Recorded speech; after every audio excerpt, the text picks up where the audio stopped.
കോവളം ബീച്ചിന്റെ വിശേഷങ്ങളാണ് ഇന്നത്തെ എന്റെ വീഡിയോ. 2-3 ദിവസത്തെ മഴയൊക്കെ മാറി ഇന്ന് മഴയൊന്നും ഇല്ലാത്തൊരു സമയം നോക്കി ഞങ്ങൾ കോവളത്തേക്ക് പോവുകയാണ്. കോവളത്ത് പ്രധാനമായും 3 ബീച്ചാണുള്ളത്: ലൈറ്റ് ഹൗസ് ബീച്ച്, ഹൗവ ബീച്ച്, സമുദ്ര ബീച്ച്. അപ്പോൾ ഈ ഒരു വഴി നിങ്ങൾ ശ്രദ്ധിച്ചു വെക്കണം. ഇവിടെ നമുക്ക് കോവളം ബസ് സ്റ്റാൻഡിന് മുമ്പായി ഇതുപോലെ ആവാടുതുറ ക്ഷേത്രത്തിലേക്ക് പോകാനുള്ള ഒരു ആർച്ച് കാണാം. ഈ ആർച്ചിൽ കൂടെ നമുക്ക് നേരെ വണ്ടിയിൽ തന്നെ ബീച്ചിന് തൊട്ടടുത്തായി വണ്ടി പാർക്ക് ചെയ്തിട്ട് നമുക്ക് ബീച്ചിലേക്ക് പോകാൻ കഴിയും. ഇതാണ് ഹൗവ ബീച്ച്. ഇന്ന് മഴയൊന്നും ഇല്ലാത്തത് കൊണ്ട് കോവളത്ത് കുളിക്കാന്ന് പറഞ്ഞാണ് വന്നത്. പക്ഷെ ഇവിടെ വന്നപ്പോൾ കണ്ട കാഴ്ച ഇതാണ്.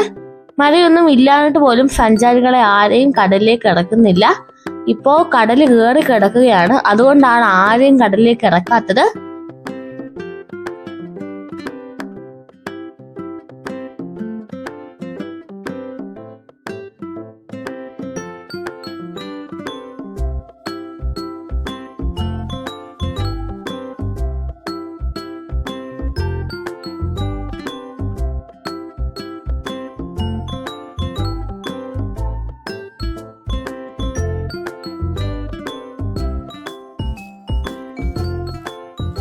മഴയും കാറ്റും ഒക്കെ ആയിട്ടുള്ള കാലാവസ്ഥ കാരണമായിരിക്കാം കോവളത്ത് അധികം സഞ്ചാരികളൊന്നുമില്ല.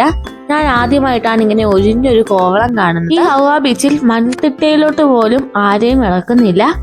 എന്തായാലും ഇതുവരെ വന്ന സ്ഥിതിക്ക് 3ാമത്തെ ബീച്ചായ സമുദ്ര ബീച്ചിലും കൂടെ പോയി നോക്കാം.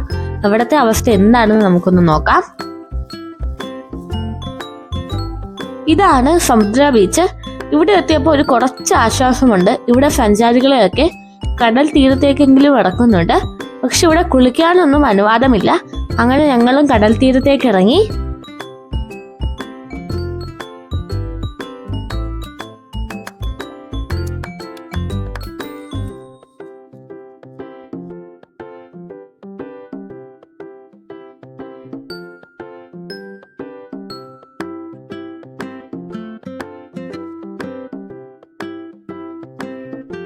കോവളത്ത് 3 ബീച്ച് ഉണ്ടെങ്കിലും 3 ബീച്ചിലും കുളിക്കാൻ പറ്റുമെങ്കിലും അതിലെ ഹൗവ ബീച്ചാണ് നമുക്ക് കുളിക്കാൻ ഏറ്റവും നല്ലത്.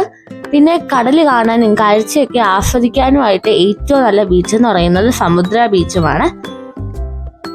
മനോഹരമായ തെങ്ങുംതോപ്പുകളും പാറക്കെട്ടുകളും ഒക്കെ കൊണ്ട് ആരുടെയും മനം കവരുന്നതാണ് ഈ ഒരു ബീച്ച്.